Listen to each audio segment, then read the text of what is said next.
Bom dia, gente. Agradecer a presença de vocês hoje aqui. Vamos dar continuidade aos nossos seminários de treinamento, né, para a competição de HC. O tema hoje são questionários. E seguindo uma rota de apresentação, eu vou falar um pouco sobre os métodos de pesquisa, porque questionário não é o único. E eu vou apresentar onde os questionários se encontram nessa grande diversidade. Depois eu vou entrar no tópico de questionários em si, onde eu até pensei em falar em dados, em variáveis e nas scales também, mas acredito que isso vai entrar um pouco na análise quantitativa. Então, eu vou basicamente descrever o que são questionários, os seus tipos, os tipos de pergunta, tipo de escala, e vou entrar um pouco também em questionários utilizados em testes de usabilidade, como o SUS e o PostTest. Eu vou descrever os do's e os don'ts, que são basicamente dicas de como fazer um questionário de qualidade e como escrever perguntas de qualidade, para não confundir ou acabar trazendo dados inválidos para a pesquisa. E por fim, a gente vai terminar com a nossa atividade, onde eu preparei os temas, não vou dar spoiler agora, na hora vocês vão ver. Então, de início, vou apresentar... Luiz, desculpa. Oi. Eu tinha levantado aqui a mão, mas tu não viu. Luiz, não, só para te pedir, para fazer a conexão aqui com a gente, para os meninos aqui, onde é que os métodos, onde é que o questionário, né, e os métodos de pesquisa que você vai introduzir, eles casam com o que a Jasmine falou na semana passada, tá bom? Só faz a ponte pra gente, pronto. Era exatamente o que eu ia fazer agora. Desculpa! Porque, por exemplo, fazendo o link com a semana passada, a Jasmine falou de planejamento de pesquisa, né? Onde ela apresentou o framework Decide. E um desses pontos do framework Decide é o C, que é o Choose. No caso, a gente tem que escolher o método de pesquisa que vamos utilizar de acordo com aquele objetivo e com as questões que levantamos para atingir aquele objetivo. Porém, entretanto, existem vários métodos de pesquisa e o questionário é apenas um deles. Então, a gente tem que escolher qual método que se encaixa, que se adequa exatamente àquilo que buscamos. E aí, os diferentes métodos se encontram esse Landscape of User Research Methods, ele meio que organiza os dados, os métodos, de acordo com aquilo que eles analisam, aquilo que eles entregam como resultado também. Pois, por exemplo, questionários, depende do seu tipo, que pode ser Open ou Closed Questions, eles podem entregar tanto dados qualitativos como os dados quantitativos. Mas no caso aqui, eu vou até trazer um pouco o questionário, mesmo não sendo a mesma coisa que os servers, eu vou comparar os dois. Vou usar os dois, vou usar o server como um substituto do questionário, porque os dois termos, ele meio que se encontram diversas vezes. Porque o server, ele corresponde exatamente a toda a metodologia de pesquisa, enquanto o questionário é a organização de perguntas que o respondente irá responder.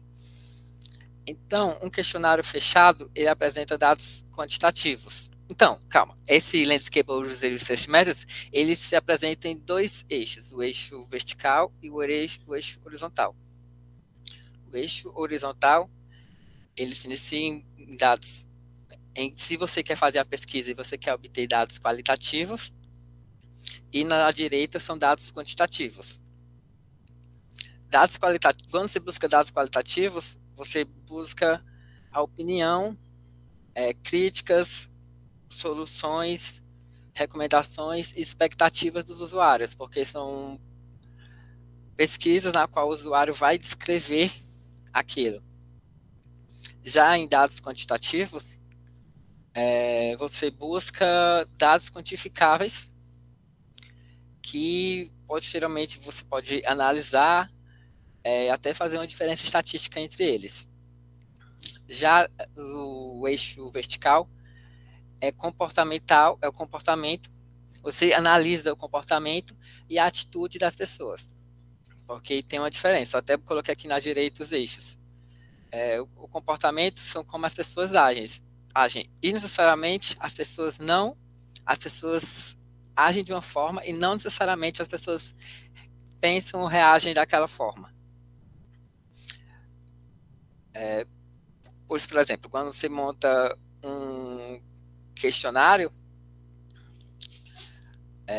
no caso, a pessoa está lendo, ela fez o teste, no caso, e você entrega o questionário para a pessoa, você observa, o comportamental são basicamente testes de observação, aí você observa aquela pessoa e você vê que ela não gostou, ela apresenta dúvida, frustração, alguma coisa assim.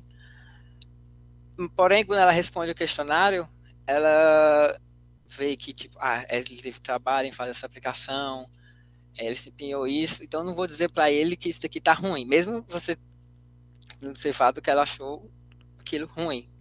Então vou dizer, pode melhorar, entendeu? No questionário. Então, necessariamente, como as pessoas agem não são jeitos que as pessoas necessariamente pensam. Então, os questionários, eles buscam dados quantitativos ou qualitativos, dependendo do tema, dependendo do tipo, e eles estudam as atitudes das pessoas, porque é como ela responde aquele momento. Não é algo que tipo ela vai pensar e responder daqui a uma semana. E a definição de questionário em si é que questionários são uma série de perguntas que o usuário deve responder. Porém, necessariamente, é uma definição fácil, porém não é fácil construir o questionário em si. Tanto que, tipo, para fazer essas 3 perguntas, eu penei até um pouco, sabe?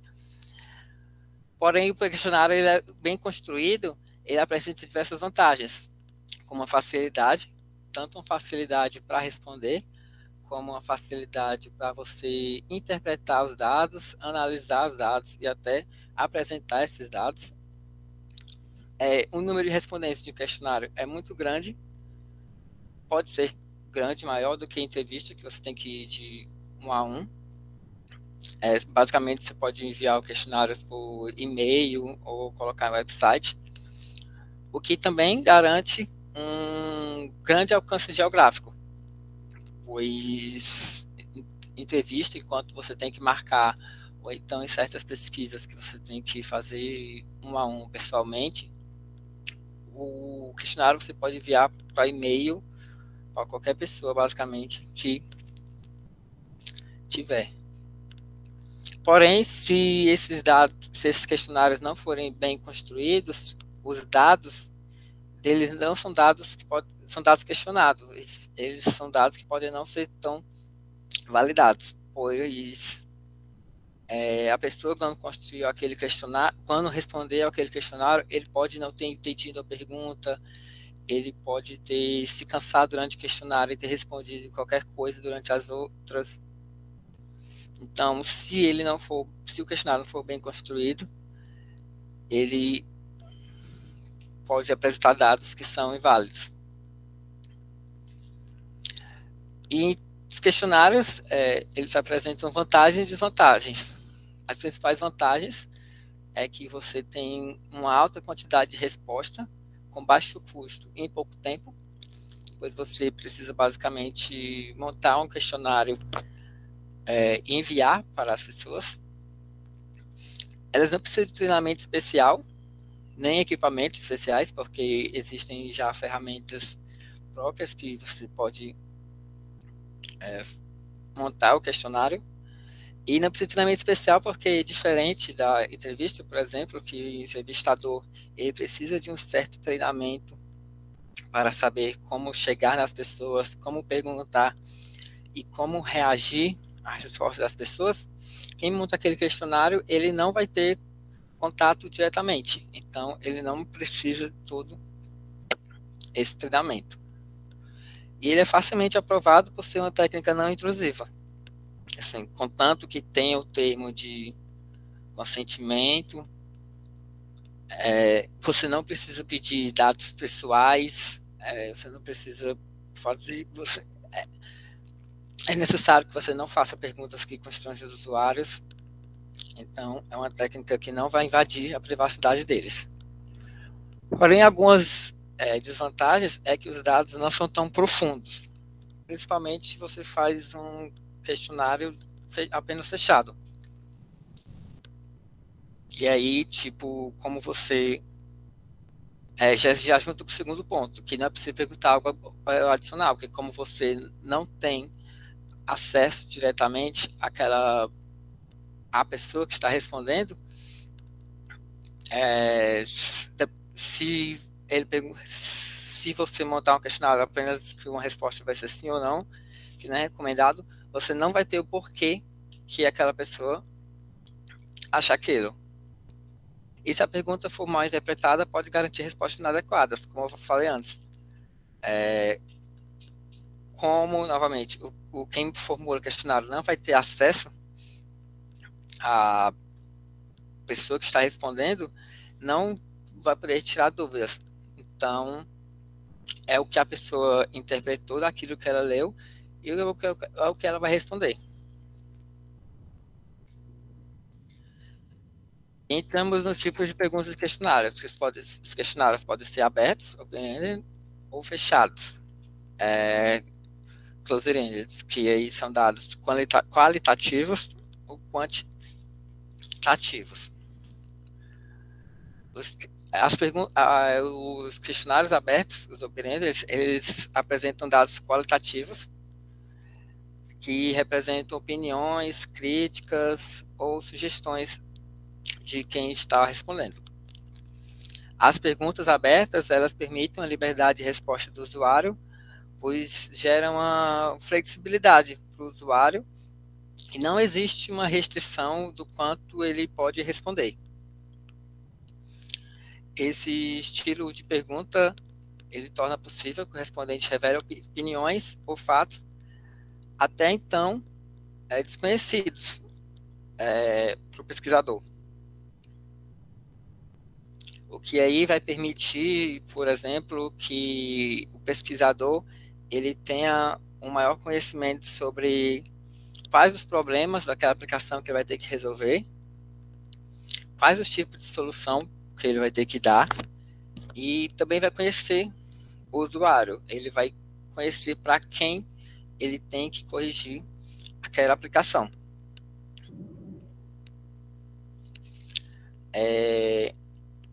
Além disso, as perguntas abertas elas podem ser utilizadas juntas com as perguntas fechadas. Por exemplo, pode ter uma pergunta fechada, você gostou do nosso produto? Aí após poderia vir uma pergunta aberta, como você descreveria a sua experiência utilizando o nosso produto? Isso daí seria um exemplo de uma pergunta aberta que vai junto com a pergunta fechada. Aí aqui eu deixei 3 exemplos de perguntas abertas que podem ser utilizadas em questionário, que é o que mais te chamou a atenção durante a execução das atividades? Qual a função mais interessante dessa aplicação e a mais desinteressante?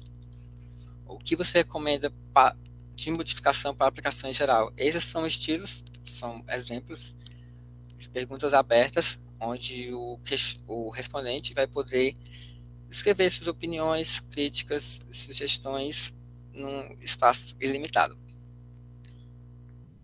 Porém, temos que tomar alguns cuidados quando nós montamos um questionário com questões abertas.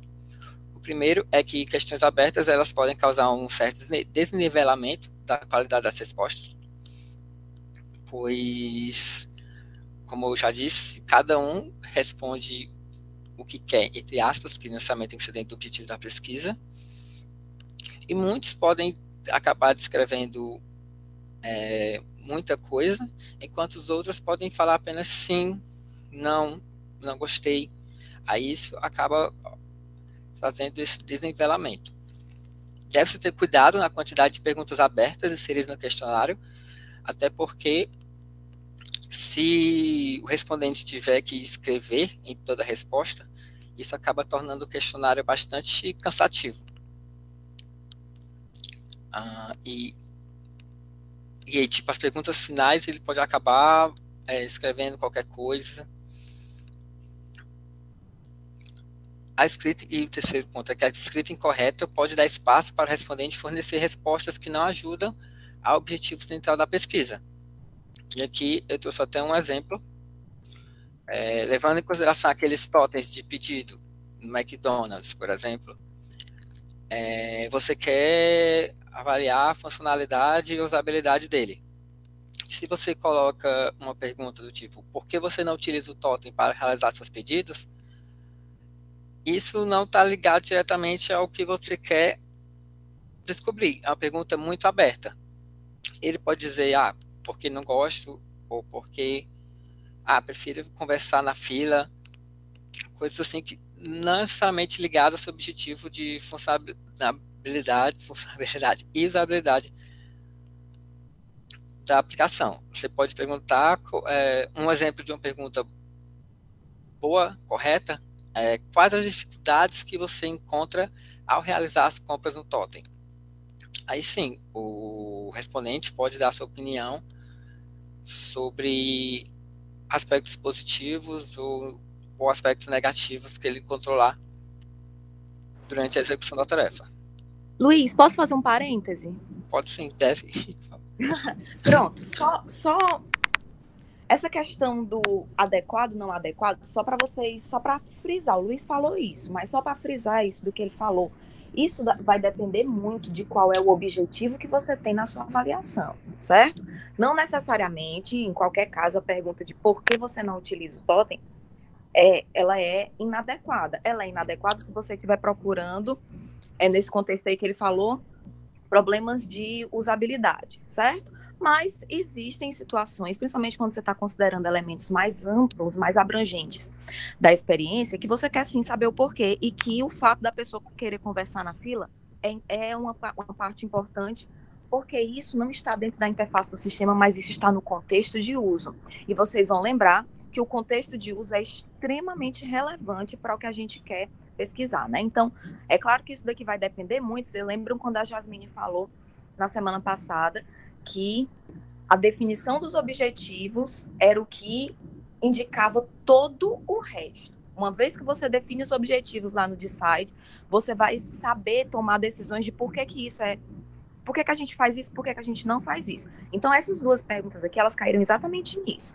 Se eu escolhi o questionário para ser o método mais adequado para o meu caso, e se eu vou perguntar por que você não utiliza ou quais as suas dificuldades, isso vai depender qual é o meu objetivo, onde é que eu quero chegar, certo?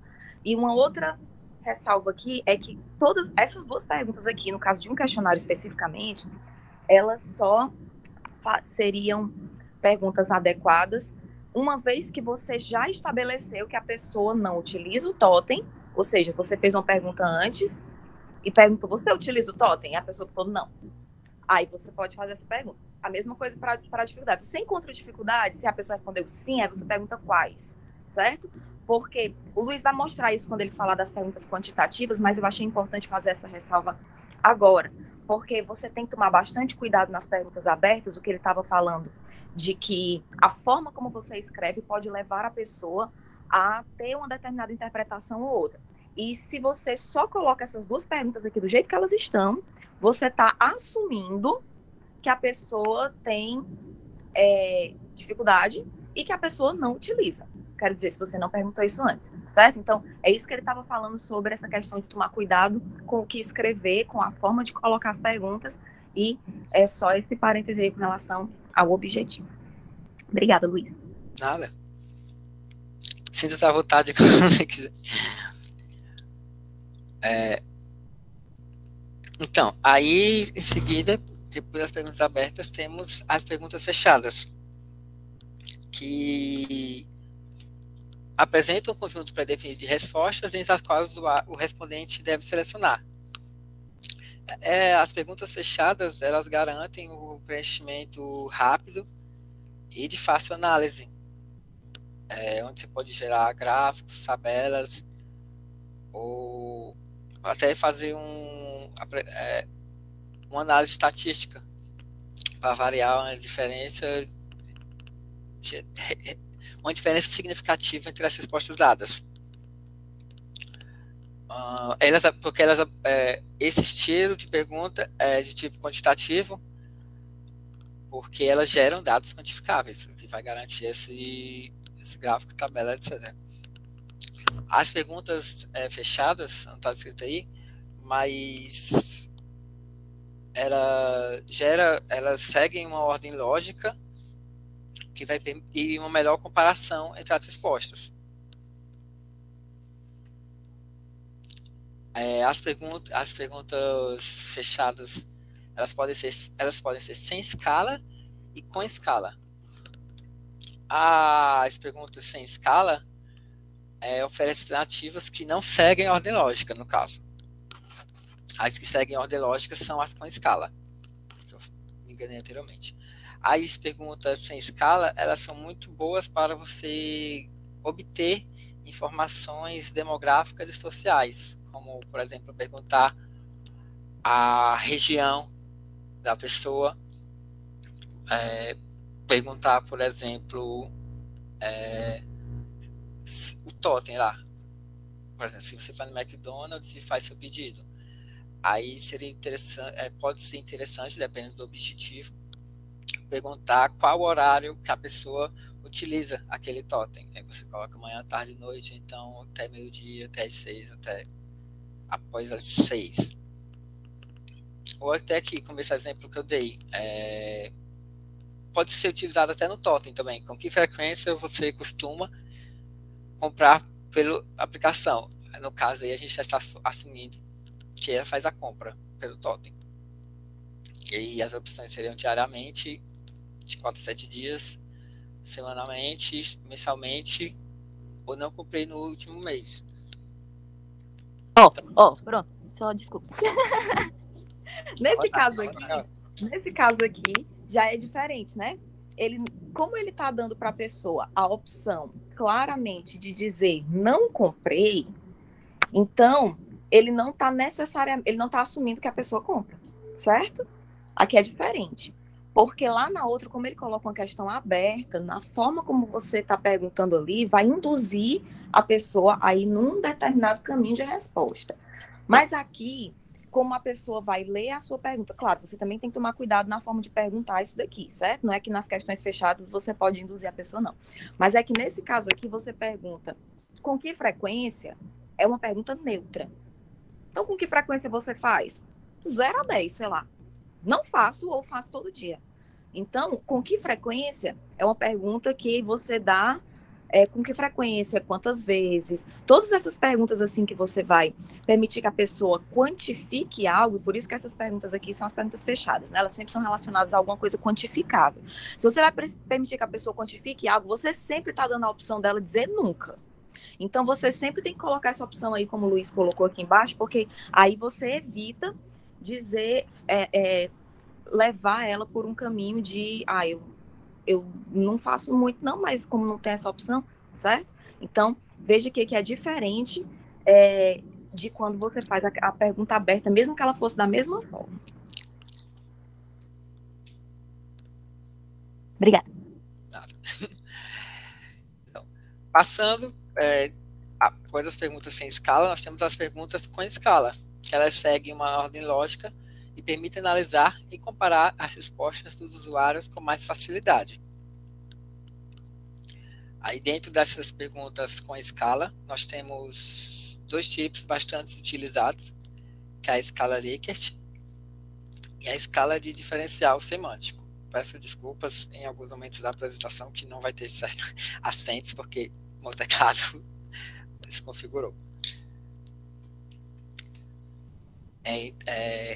A escala Likert é bastante utilizada e nela são geradas afirmações autodescritivas e o respondente deve solucionar a alternativa que contempla referente àquela afirmação. Ou seja, quem formula o questionário, ele escreve uma afirmação, e dentre as opções, elas possuem dois extremos, onde o respondente ele vai escolher aquela opção que mais contempla. Existem diferentes estilos. O estilo aqui que eu dei do exemplo é de concordância, onde o questionador ele afirma que a aplicação apresentou todas as funcionalidades necessárias para fazer o pedido. E de um extremo temos concordo totalmente, e do outro temos discordo totalmente.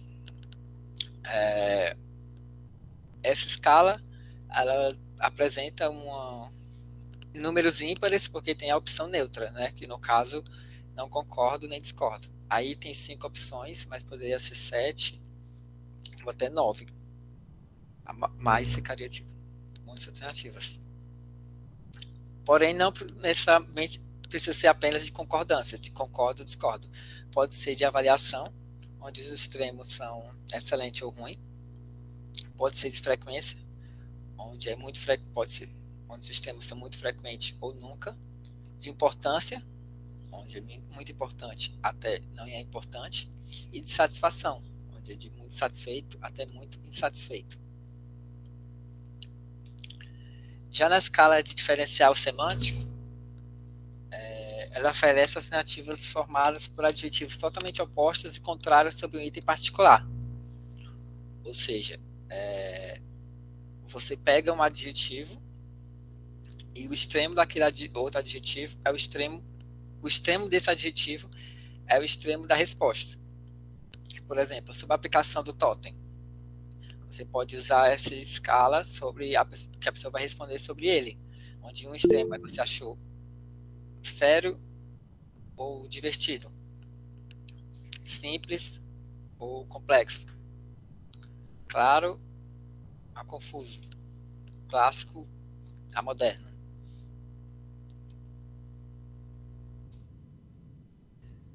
E após eu explicar sobre as diferentes escalas, eu vou falar um pouco agora dos questionários utilizados bastante em testes de usabilidade, que são pós-tarefa e questionário pós-teste, onde a diferença principal entre eles é no momento que eles são utilizados, pois o Single Easy Question é um questionário pós-tarefa utilizado logo após o usuário realizar aquela tarefa, e em seguida ele é questionado sobre ela. Por que ele é questionado sobre ela logo em seguida? Porque se esse formulário é necessário saber o que o usuário sentiu, a opinião do usuário, crítica sobre o usuário logo após aquela tarefa, pois se esse questionário for utilizado no fim, onde o usuário é questionado sobre a tarefa 1 executada, ele pode muito bem nem lembrar como ele se sentiu durante a primeira tarefa, ou então a tarefa 3 pode ter o frustrado tanto que ele está agora com aquele sentimento da última tarefa e simplesmente não lembra como se sentiu ou nem lembra qual foi a primeira tarefa. E já o System Usability Scale é o teste SUS, bastante utilizado logo após o teste. Então, o Single Easy Question, ele permite... Oi, Luiz. Oi. Eu sou a apresentadora do Luiz. Luiz, tu pode só voltar. É porque eu vejo assim, alguns pontos que são importantes da gente destacar e eu quero aproveitar o contexto, certo? Para poder depois a gente não... Desculpa ficar interrompendo a tua linha de raciocínio. Tudo bem. Isso que o Luiz falou do SEC, fazer a pergunta logo após a tarefa, porque a pessoa pode esquecer, porque depois, no final, a pessoa pode ter uma sensação do geral e não do específico daquela tarefa, tá? Duas observações sobre isso. Primeiro, isso só funciona se você fizer uma intervenção muito curta. Se for, é uma única pergunta. Ou então, vocês lembram que eu mostrei para vocês uma vez os emocards? É a escolha de um card. Não é um monte de pergunta, não é uma interrupção longa, não pode ser uma coisa desse tipo, certo? Segunda coisa sobre essa questão de fazer a pergunta logo após a tarefa. Isso, essa dificuldade que o Luiz relatou aí, da possibilidade da pessoa não lembrar, ter a sensação geral, não sei o quê, essa é uma dificuldade que existe em todos os métodos autorreportados. Existem 2 tipos de métodos de coleta de dados, certo? A gente fala coleta de dados, pode ser usado tanto na fase de coleta de dados do processo de design, quanto na fase de avaliação. Alguns deles são mais específicos para avaliação, mas o questionário ele pode ser utilizado tanto para a coleta inicial dos dados, quanto para avaliação. Já, por exemplo, a gente vai ver depois as heurísticas de Nielsen, elas só servem para avaliação mesmo. Mas todos eles, de alguma forma, coletam dados. Mas tudo bem. Existem métodos que chamam autorreportados. Os métodos autorreportados são os métodos que a pessoa lhe dá a informação de como ela se sentiu, de o que ela fez, de o que ela achou. Os questionários são métodos autorreportados, certo? Eu vou lá e eu dou a informação para você. Se eu quiser dizer que eu adorei uma coisa que eu odiei, você provavelmente não vai saber disso. Então, isso é um dos problemas dos métodos autorreportados. Tanto o fato de que o usuário pode mentir, por isso que a Jasmine falou no seminário passado, que é importante você ter métodos que se complementam, né? A questão da triangulação, para poder você conseguir ver se você identifica aquela mesma informação com mais de um método. Para caso existam inconsistências, você consiga pegar que inconsistência é essa. E também, porque caso a pessoa, vamos dizer, esqueça de alguma coisa, né? Então, ela teve um pedaço ali da experiência dela que foi horrível. Você viu que ela até reclamou, disse, que é isso, não tô entendendo nada, blá, blá. E no final das contas, quando ela vai responder o questionário, no final, ela disse que adorou. E você fica, mas teve uma hora que ela falou que odiou, o que foi que aconteceu? Então, o importante de você ter outros tipos de registros, que não são apenas o que a pessoa está falando, é que você pode investigar o porquê dessas coisas estarem acontecendo, certo? Então, o questionário ele tem uma grande limitação, qualquer tipo de questionário. Tanto faz você fazer a pergunta logo após a tarefa, quanto várias perguntas no final, antes, mas não importa. Pergunta aberta, pergunta fechada, sempre é a palavra do usuário. É importante e até certo ponto a gente confia, mas existe esse ponto aí que você pode estar sendo enganado, assim, entre aspas, por uma perspectiva que o usuário teve do todo e aí ignorou ali problemas que são importantes, ou então por coisas que ele realmente esqueceu, ou então por coisas que ele considera que eu não vou falar não, que é para poder não magoar essa pessoa. Existem várias possibilidades, certo? Então, por isso que apenas aplicar questionário, apenas fazer um questionário aqui, não é uma boa forma de avaliação. Não é, certo? Mas o questionário é uma forma de avaliação complementar, ou então, às vezes, é um start, um início para uma avaliação mais completa. Ele é um método importante, sim, mas sozinho ele é complicado porque ele tem essas limitações que são importantes, que fica bem óbvio aí nisso que o Luiz falou agora, mas que acontece como um todo no uso de questionários. Obrigada. Tício, aproveitando que tu tinha feito a parte, só para complementar uma coisa que o Luiz tinha falado até lá no começo, mas que eu acho que até agora se encaixa melhor, inclusive a própria distribuição do questionário, que ele até falou, né, que você pode mandar por canais remotos, você pode mandar por e-mail, e esse é um outro fator também para levar em consideração dessa questão das respostas, porque nesse envio a gente pode ter uma amostra que ela é muito semelhante às pessoas com que a gente tem contato. E isso também vai ter um enviesamento das respostas do questionário, porque vamos supor, se a gente faz uma pesquisa e aplica um questionário com pessoas muito próximas do nosso universo de pesquisa, a chance de que elas entendam do que a gente está falando e tem um conhecimento mais aprofundado daquilo, é maior do que se a gente estiver falando com leigos, com pessoas comuns que não dominam aquela área. Então, é também uma questão para ficar atento a essa questão do que o questionário pode trazer de confiabilidade total para a pesquisa, e isso que a Tícia já falou, né, de não confiar completamente nele, porque existem muitas variáveis no momento da resposta, né? Aproveitando que a gente estava fazendo essa parte.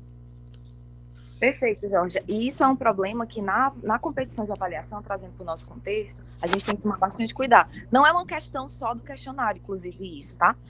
Entrevista é mais difícil ainda isso com a entrevista, porque a entrevista, como você vai fazer pessoalmente, normalmente você vai encontrar pessoas ali que você já convive, né, para poder ser mais fácil. Mas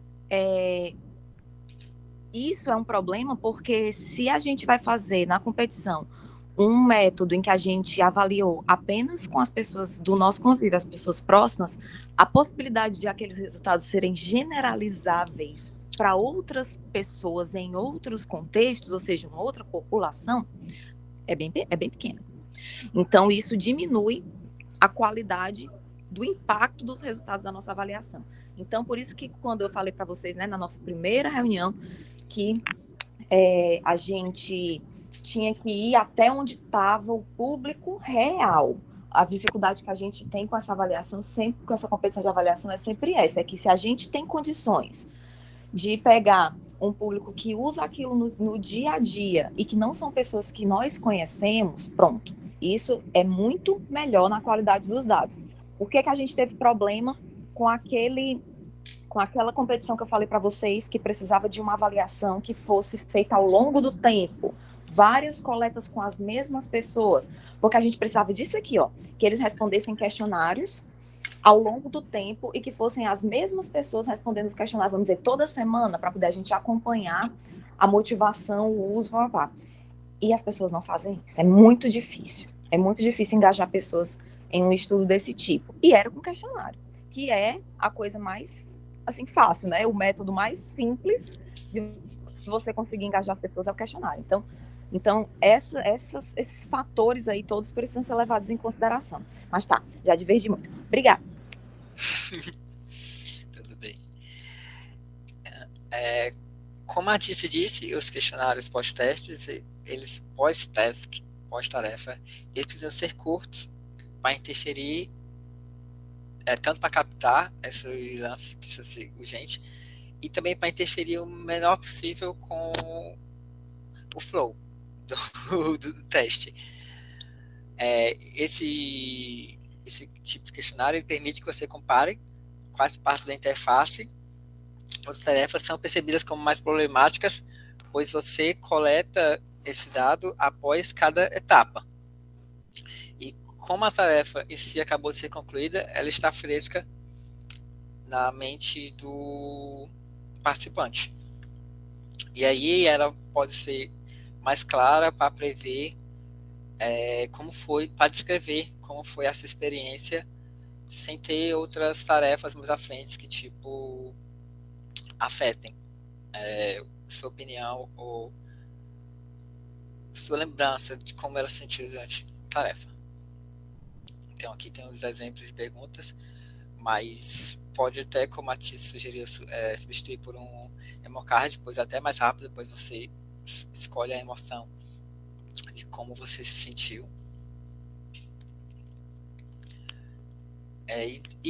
Um questionário, um exemplo de questionário pós-tarefa, temos o SUS, que é um dos questionários mais conhecidos e mais utilizados no teste de usabilidade, que tem se mostrado assim, um dos mais válidos e um dos mais isso não é tão confiável, e também não é tão confiável, mas é um dos mais confiáveis, onde o respondente, após executar todas as tarefas, após terminar o teste, ele responde 10 perguntas, que são perguntas em forma de escala, onde ele discorda ou concorda com aquelas afirmativas. Entre as perguntas estão em ordem. A primeira: eu acho que gostaria de usar essa aplicação frequentemente. Aí ele discorda fortemente ou concorda totalmente. Eu acho que esse sistema, eu acho essa aplicação desnecessariamente complexa. Discordo ou concordo totalmente. Eu achei a aplicação fácil de usar. Eu acho que precisaria do apoio de suporte técnico para usar essa aplicação. A quinta, eu acho que as várias funções da aplicação estavam bem integradas. E a sexta, eu achei que havia muita inconsistência na aplicação. Imagino que a maioria das pessoas possam aprender a usar essa aplicação muito rápido. Eu achei a aplicação muito complicada de usar. Eu me senti muito confiante em utilizar a aplicação. Ou eu precisei aprender várias coisas antes que eu pudesse começar a usar a aplicação. Então, todas essas perguntas, o respondente informa se ele concorda totalmente ou discorda totalmente com elas. Então... Oi, Luiz. Oi. Luiz, só um parêntese aqui também. Existem centenas, pessoal, de questionários padronizados que nós podemos usar, tanto para avaliação quanto para coleta inicial de dados, tá? Vocês estão me ouvindo? Eu estou num lugar um pouco barulhento. Ouvindo, tá para ver se sente isso. Tá. O SUS, o Luiz falou assim, ele é confiável, mas não é tão confiável. Mas... Por que isso? Vamos falar por que isso? Ele é confiável porque ele é um questionário validado. Quando a gente fala de questionários validados, a gente fala de questionários que já foram testados e já foi feita uma validação estatística, tanto de que aquelas frases avaliam o que você está dizendo que elas avaliam. Então, por exemplo, o SUS, ele avalia, agora não tenho de cabeça, 3 ou 5 dimensões da usabilidade, e já existe comprovação estatística de que essas frases, da forma como elas estão escritas, elas realmente avaliam essas 5 coisas, certo? Então, quando você diz assim, eu vou criar aqui um questionário para avaliar a experiência do usuário, e você coloca lá a sua perspectiva do que é a experiência do usuário, você está avaliando a sua perspectiva da experiência do usuário. Você não está avaliando necessariamente a experiência do usuário, tá? No caso da usabilidade, isso é mais simples, porque a usabilidade tem critérios melhor definidos do que a experiência do usuário. Então, existem vários questionários validados para isso, mas não só para usabilidade. Existe questionário validado para a experiência do usuário também. Só que aí você tem que saber o seguinte, qual é a minha perspectiva sobre isso? Eu considero que a usabilidade, ou que a experiência do usuário, ou que a experiência do jogador, ela é composta por esse conjunto de elementos aqui. Então, eu vou usar esse ou esse questionário. Não, mas a minha visão é diferente. Eu acho que são esses outros elementos que compõem a experiência do usuário. Então, eu vou usar esse ou esse questionário. Por quê? Porque eles são validados para especificamente levantar aquele tipo de ponto. Então, em todas as ocasiões que a gente puder usar questionários validados, é melhor. Tanto porque já existe uma comprovação de que aqueles resultados têm realmente aquele significado, quanto também porque já existe a forma adequada de calcular eles, e em alguns casos, como é o caso do SUS, existe uma definição de um valor, que é o que o Luiz vai mostrar aí no próximo slide. Um valor que a partir daquele valor é considerado bom, a partir daquele valor é considerado ruim, por exemplo, certo? Então, o que acontece quando você tem esse tipo de coisa? Você tem mais confiabilidade nos seus resultados. Porém, o Luiz está mostrando para vocês aqui o questionário em inglês. Um questionário em inglês, ele só é válido para ser respondido com segurança por pessoas nativas do inglês. Não importa se você fala, mas eu falo fluentemente, não interessa, certo? Ele é validado para aquela língua. Vou jogar no Google Translator. Não. Caio está aqui para outro dia dar um testemunho para vocês. Não é só isso. Então, existe todo um processo para que você garanta que em uma determinada língua, aquele questionário mantém a mesma validade que o original, certo? Então, existe toda uma área que estuda isso, que é a psicometria. Nós não vamos entrar nesse nível de detalhe, mas eu preciso que vocês entendam que criar um questionário e dizer assim, esse é um questionário que avalia usabilidade, esse é um questionário que avalia experiência do usuário. Não é bem assim, certo? Você pode criar um questionário criado por você mesmo para você levantar as opiniões das pessoas, as atitudes das pessoas, as preferências, para você entender o perfil, quem são aquelas pessoas, o que elas gostam, do que elas fazem, tudo isso, um questionário criado por você é super capaz de avaliar. Mas um questionário criado por você e você disser assim, esse questionário avalia usabilidade, avalia experiência, isso não é verdade, certo? A menos que você faça toda a comprovação deles. Vocês entenderam essa diferença? Só me dá aí o okzinho de alguma coisa. Sim, sim. Certo.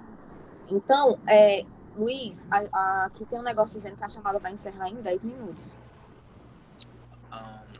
Talvez seja bom aproveitar essa pausa aqui para já criar um link e mandar aqui para a gente ir para outra sala. Beleza. Posso criar aqui, rapidinho. Certo. Enquanto isso, como é que a gente vai, vou só complementando aqui, como é que a gente vai decidir que a gente consegue usar um questionário desse? Lembra que quando eu li com vocês a chamada da competição, eu disse para vocês, tem algumas que elas têm um critério bem fechado e outras é bem aberto. Por exemplo, tinha umas que diziam, eu quero que você avalie a usabilidade. Então, se for assim, isso já reduz para a gente, por isso que eu disse para vocês, que quando é mais fechado é mais fácil, porque eles fecham mais os objetivos, pensa no DeCide, eles fecham mais os objetivos, logo a gente tem questões mais específicas e é mais fácil escolher os instrumentos. Mas, quando eles deixam muito em aberto, ou seja, você pode avaliar a experiência, a usabilidade, a acessibilidade, o que você tiver a fim de avaliar, então os nossos objetivos ficam muito amplos e por isso é que eu tinha falado para vocês que fica mais difícil de comparar uma avaliação com a outra, porque elas avaliam critérios diferentes, certo? O SUS, quando o Luiz falou que ele era pouco confiável, entre aspas, é porque o SUS ele é um questionário que a gente chama de um método de avaliação de usabilidade rápido e rasteiro. Ou então rápido e suja. Eu prefiro rápido e rasteiro, porque eu acho rápido e suja, mas assim. Mas por quê? Porque ele é muito superficial. Muito superficial. Então, agora eu vou dar dicas de como construir um bom questionário e dicas como fazer um bom questionário.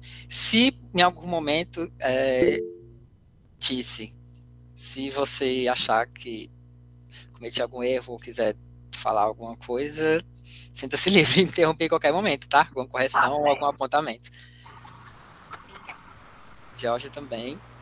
Então, sinta-se livre nessa parte. Afinal, eu acredito que seja a parte mais, assim, bastante importante, que é como você construir um adequado. Então, eu estudei, mas eu também talvez não tenha 100% como apresentar.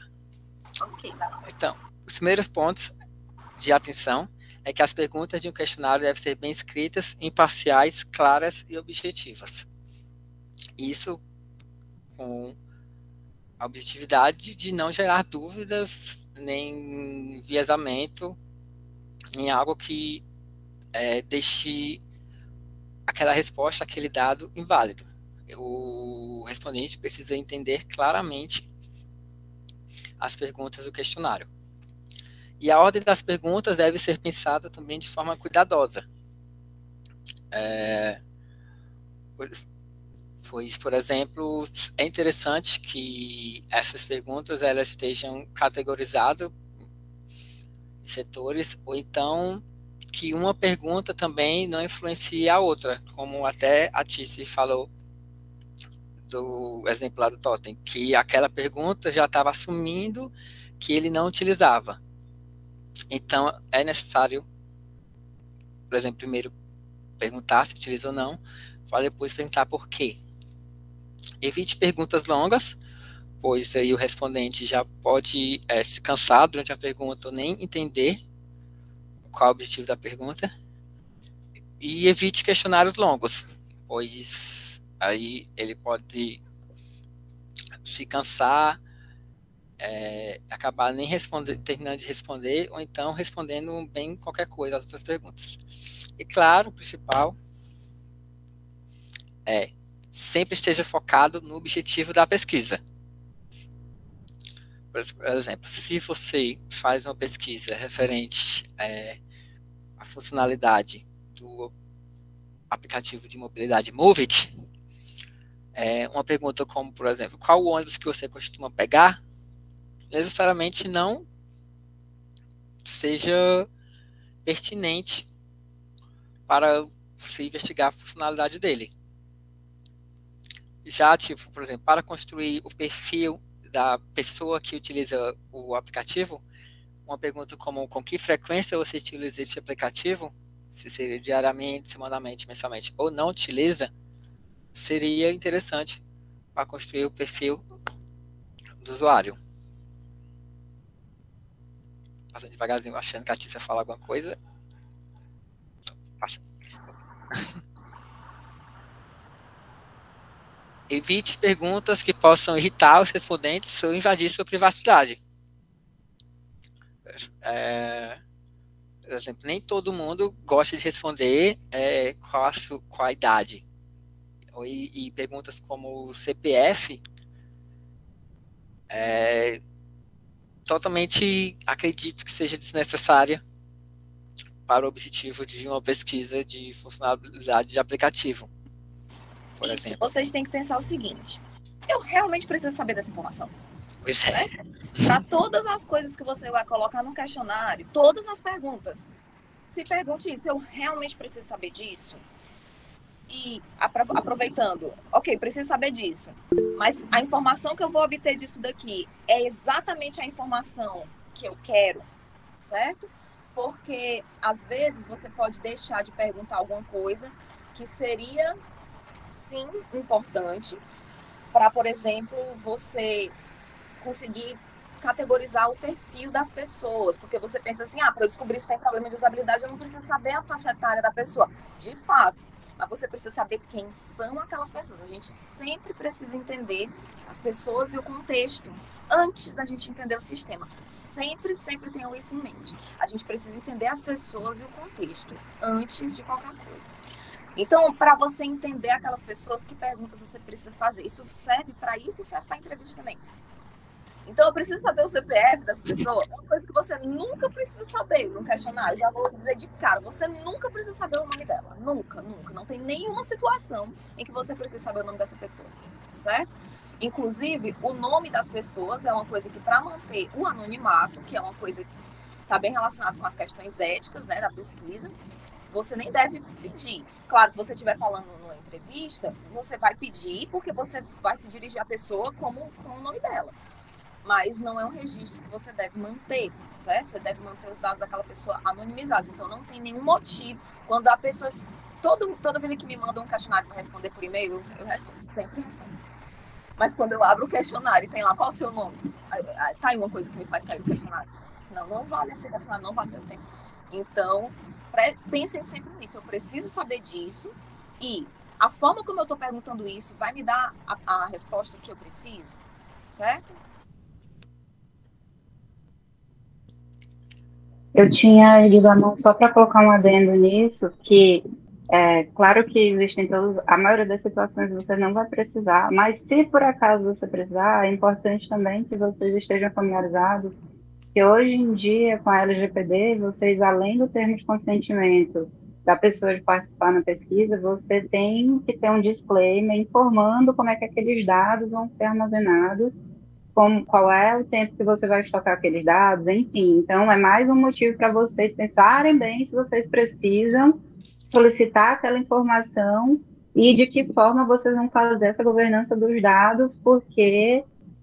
vocês vão ter que se responsabilizar como pesquisadores pelas informações que vocês coletam, já que a LGPD está em vigor. A gente passou por isso na pesquisa do governo do estado, em que a gente começou a fazer uma pesquisa antes de entrar em vigor a LGPD, e a LGPD entrou no meio, e a gente teve que descartar os dados que estavam coletados anteriormente, porque como era uma pesquisa de governo, a gente tinha um nível de dados sensível, e a gente teve que refazer tudo, adequando todas as nossas coletas para a LGPD. Então, é mais uma questão aí para vocês ficarem atentos e atentas.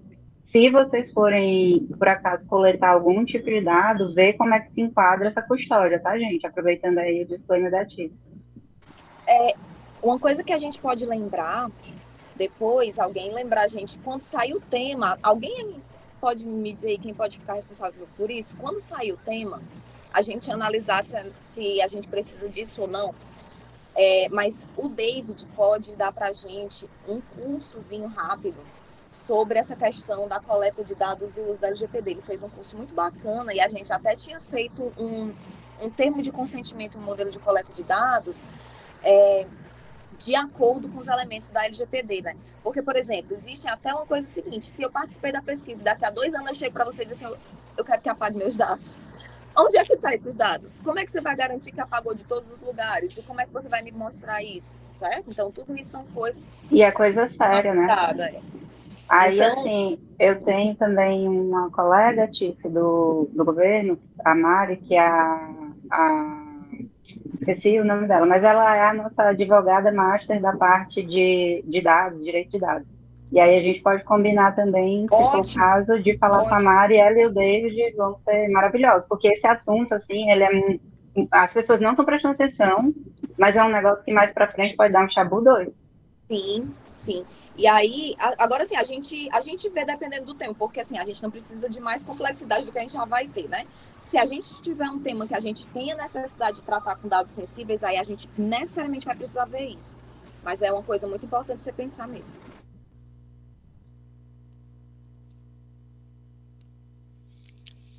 Vai lá, Luiz, a gente só te interrompendo, perdão. Perfeito. Um terceiro ponto é que não utilizar perguntas muito abertas, com uma pergunta, por exemplo, você está satisfeito? Satisfeito de quê? Da vida? Das amizades? Da aplicação? Então, isso deixa um espaço muito aberto para que a pessoa responda basicamente o que quiser, que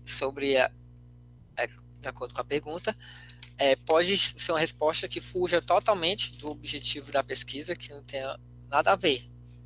Então, por isso, um exemplo que pode tornar essa pergunta como uma pergunta fechada, onde você utiliza a escala Likert aqui, por exemplo, para saber o nível de satisfação da pessoa com aquela tarefa, que no caso ela discordaria totalmente ou concordaria. Então, evitar utilizar perguntas muito abertas, porque ela pode fugir totalmente do objetivo da pesquisa. Vê que essa forma que o Luiz colocou aqui, ó, eu estou satisfeito com a execução desta tarefa. Além dela estar específica, ele poderia também ter colocado ela assim como uma questão de sim e não, certo? Ela seria fechada. Eu estou satisfeito com a execução da tarefa, sim, não. Porém, não é bom fazer isso. Não existem muitas perguntas que poderiam ser respondidas com sim ou não no questionário. Quando você faz isso e você coloca sim e não, você está perdendo informação. Porque a mesma coisa, o sim ou não, você pode sempre obter de uma escala Likert. Sempre. O não é o mínimo e o sim é o máximo. Porém, você consegue obter também os níveis do meio termo. O que é muito importante para a gente nesse tipo de pesquisa, já que em questionário a gente normalmente já tem uma coisa mais superficial mesmo. Então, a gente tenta explorar o máximo de profundidade que é permitido para a gente dentro desse contexto, certo? Então, por exemplo, aqui nessa pergunta do Luiz, eu estou satisfeito com a execução da tarefa, esse discordo totalmente e concordo totalmente seria ótimo se a gente tiver, por exemplo, aqui uma lista de afirmações e a pessoa vai sair respondendo concordo, discordo, certo? Mas se não for uma coisa assim mais pontual, seria melhor essa escala ficar contextualizada com a pergunta. Então, eu estou satisfeito com a execução desta tarefa, aí você coloca, por exemplo, totalmente satisfeito ou totalmente insatisfeito, certo? Às vezes, se for um pouco mais contextual, isso pode ajudar a pessoa a pensar mais sobre aquela pergunta específica do que sair respondendo no automático. Embora a gente nunca quer sobrecarregar que a pessoa tenha que pensar demais, mas às vezes você tem que tomar cuidado também para que a pessoa não fique no automático. Então, assim, depende de onde ela ia ser colocada dentro do questionário, mas é uma alternativa. E uma outra coisa é que, além de não usar perguntas muito abertas, não usar, talvez é até um outro que ele vai falar lá na frente, mas não usar muitas perguntas abertas. Tudo o que puder ser colocado com opções, faça isso. Tudo que puder ser uma pergunta fechada e que você puder dar uma variedade de opções, pense na variedade possível de opções e dê, porque isso vai facilitar que a pessoa responda mais perguntas do seu questionário e chegue até o final. Acho que a Jasmine levantou a mão, né? Jasmine? Dá para ouvir? Dá para me ouvir? Dá sim. Eu estou com fone Bluetooth, é ruim. Mas eu acho que um ponto muito importante, que talvez eu tenha me perdido nessa hora e talvez você tenha falado e eu não prestei atenção. Mas, assim, tem uma coisa muito importante da escala Likert que pegou, não sei se tu lembra, Luiz, mas pegou muito na gente no semestre passado, que a Tice pegou muito no nosso pé, na verdade, que é o ponto da neutralidade. É muito bom que a gente tenha uma escala e é muito importante também que a maioria das vezes, que é quase sempre mesmo, ela seja uma escala de números ímpares, para que a gente tenha esse do meio, porque nessa questão, a gente pode ter um sim ou não, como a Tice disse, mas se a gente colocar uma pergunta com essas duas alternativas, tem um ponto. É muito provável que algumas pessoas não tenham, assim, nem fiquei satisfeita, nem concordo, nem discordo, mas ele é obrigado a colocar sim ou não, e a gente fica com as perguntas que podem ou não ter respostas verídicas, né? E aí esse ponto do neutro, que eu acho que é um dos pontos ápices da escala Likert, é ter esse neutro, para que a gente não tenha essas respostas falsas, né? Muito bem lembrado, Mini, muito bem lembrado. Esse ponto do meio, agora vai depender muito do significado do ponto do meio, do que é que você tem nas pontas, né? Veja se eu discordo totalmente ou concordo totalmente, no ponto do meio eu não concordo e nem discordo. Então, às vezes, você até coloca no ponto do meio o que é que ele significa, mas realmente é bem importante ter o neutro, não só nas escalas, mas também em outros tipos de perguntas. Por exemplo, quando você tem várias opções de coisas, quero saber, por exemplo, qual é a primeira coisa que você faz quando você acorda de manhã. Aí você pega um local que fez um estudo e disse que as pessoas normalmente ao acordar de manhã fazem essas 5 coisas. Então você quer saber entre essas 5 coisas o que o seu público faz. Você lista essas 5 coisas, mas você pode sempre ter as pessoas que não estão ali em nenhuma daquelas 5. Então você bota lá outro, ou então nenhum, ou então não sei, certo? Você sempre tem que pensar em qual é o ponto neutro, porque pode ter alguém que não se encaixa e ela vai enviesar os seus dados e dando uma resposta falsa. Go, Luiz. Ok. Evite perguntas enviesadas. É um dos pontos mais importantes, que é quando você tem que evitar totalmente colocar a sua opinião sobre a resposta do respondente. Então, você concorda que o sistema é lento nesse horário? Primeiro, você já está dizendo para ele que o sistema é lento. E segundo, você está falando concorda. Então, a pessoa pode dizer sim, sim, sim, para concordar, porque pode ser algo que ela nem percebeu, ela pode nem ter percebido que o sistema é lento, e você falando isso, talvez ela pense, realmente, quando eu fiz isso daqui, foi mais lento que o outro. Então, você já está enviesando aquela resposta, aquela pergunta. Aí, se você agora percebendo essa segunda pergunta, né, não é tão nem adequada assim, porque eu já estou falando também quais dificuldades que você encontrou durante a aplicação.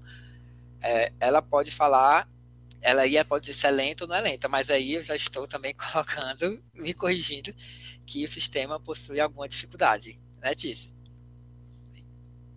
Exatamente, eu botei aqui para poder ver se alguém pegava. Qual o problema com a segunda pergunta, né? A segunda pergunta, ela tá 5 centavos menos enviesada que a primeira, mas... Mas eu estou dizendo que o sistema tem. Então aqui é o X também.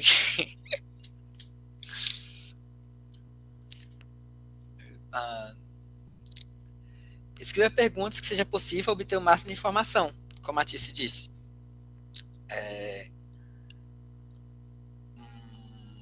Comece com perguntas abertas. Comece as perguntas abertas com como. Isso aqui no caso para perguntas abertas. Comece com as perguntas abertas com como, ou com palavras que começam com o que, quando, onde, qual e quem. Deixa eu dar uma dica importante para vocês aqui com esse ponto. Como e por quê? São as perguntas que vocês vão usar, como o Luiz está falando aqui no começo da frase. Excelente, comece com isso, para poder você ser mais específico, a pessoa entender logo o que você quer. Mas como e por que são as perguntas que vocês vão usar em questões abertas normalmente, certo? O que, quando, onde e qual. O máximo de vezes que você conseguir, coloque em perguntas fechadas. Porque normalmente, quando você vai perguntar essas coisas, você tem pelo menos um conjunto mínimo dentro do qual a pessoa pode escolher, certo? Agora, se você tiver uma pergunta que seja com o que, quando, onde, blá, e que você não tenha nada de base assim para poder perguntar com opções, o último caso, ok, você coloca elas abertas. Mas normalmente a dica de perguntas que você consegue quase 100% das vezes colocar fechada são essas.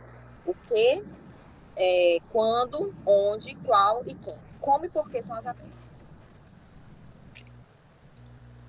Desses exemplos aqui que eu dei exatamente, tipo, você diariamente, como você diariamente, se fosse pergunta de tipo, você diariamente escova os dentes? Falta um exemplo que a disse em HC. A pessoa só vai responder sim ou não, né? Dependendo da higiene da pessoa. Mas aí você só vai ter basicamente essa resposta. Mas aí se você perguntar como você diariamente escova os dentes, aí sim, a pessoa vai lá e diz, eu abro a pasta, coloco na escova, começa da direita para a esquerda. Ou seja, você obtém o máximo de informação possível de como ela executa aquela tarefa. Evite com perguntas complexas e ambíguas. Quantifique o grau de acessibilidade que essa aplicação apresenta. Até eu lendo agora, eu tô, quê? Sem falar que, além de ser difícil de entender, essa quantifique o grau de acessibilidade. Ela é uma pergunta que contém um termo que poucas pessoas sabem de fato o que significa. Então, você nunca quer usar termos muito específicos, de um domínio muito específico, a não ser que seja para especialistas. E você está pedindo uma tarefa muito complexa para permitir que tenha resposta, tá? Então, para a pessoa dizer quantifique o grau de acessibilidade, a pessoa tem que avaliar, não tem outra forma. Então, você está requerendo dela uma atividade complexa para que ela seja capaz de responder. Então, o que acontece quando você faz uma pergunta desse tipo? Ou a pessoa vai dar uma resposta que não significa nada para você, certo? Não, você vai assumir coisas em cima de dados que não significam nada de verdade. E 2, ela vai pular a resposta, ou se ela for obrigatória, ela vai desistir do questionário.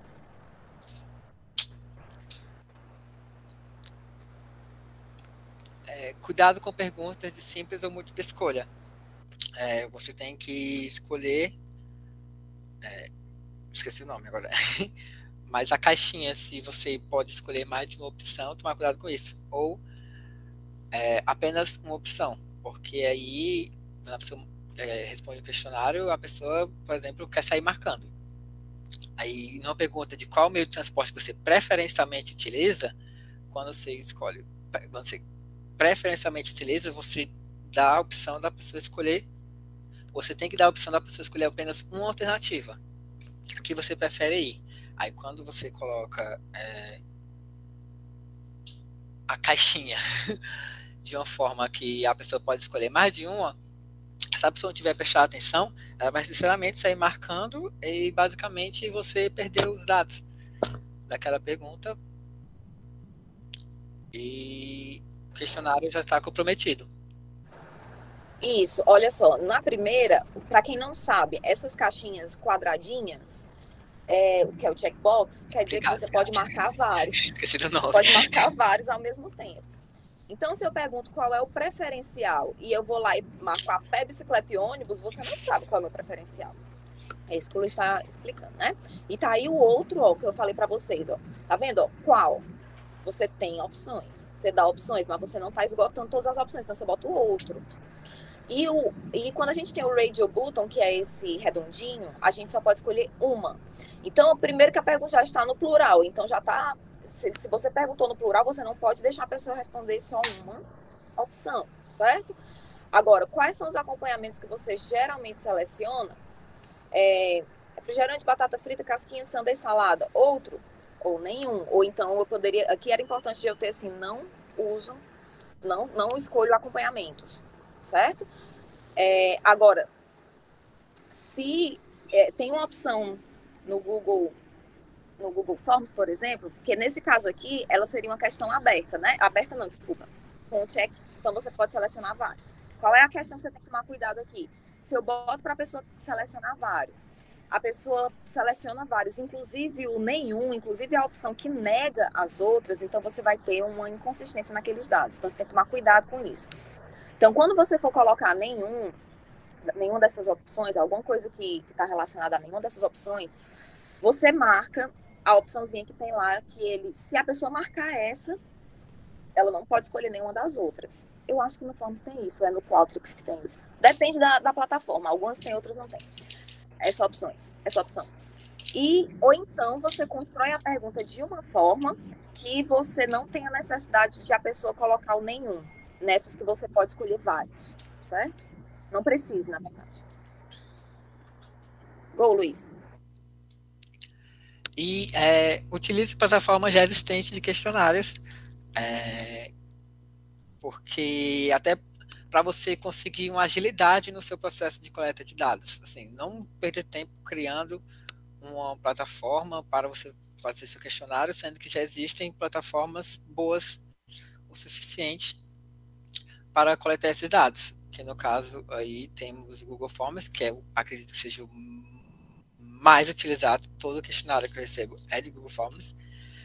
E temos o Qualtrics também, que inclusive foi a primeira vez que eu vi foi em HC, artistas usando durante a aula, e eu acho que, por sinal, foi a única vez que eu vi. Então, existem já essas duas plataformas que são boas para fazer seus questionários, e não precisa perder tempo criando uma nova. Existem muitas outras. O Forms é porque é a mais conhecida, né? Mais fácil de usar. Mas o Qualtrics, ele tem muito mais coisa do que o Forms. Porém, a versão gratuita só permite que a gente faça 20 perguntas. Mas não se engane, em 20 perguntas dá para fazer um questionário bem robusto. Bem robusto mesmo. Então, pode até ser bacana a gente usar o Qualtrics no lugar do Forms, porque a gente consegue fazer... Tem tipos de perguntas e de respostas, opções de respostas muito melhores do que a do Google Forms. E acho que o fator bastante importante é sempre faça o teste piloto do seu questionário. Não adianta montar questionário e tipo, agora pronto, vamos fazer o teste. Não, provavelmente vai com erro e vai ter que voltar e refazer tudo de novo. Então, vai ter tempo perdido, etc. Então, é necessário você fazer o seu questionário, convidar amigos, colegas que entendam e receber opiniões, críticas e sugestões de como pode melhorar ele para conseguir fazer a coleta de dados de qualidade. Acredito que esse era o último, Tícia. Se você tiver mais algum ponto que eu esqueci de falar. De cabeça agora não, segue, senão não vai dar tempo a gente fazer o exercício. Tá bom. Então era isso. Agora eu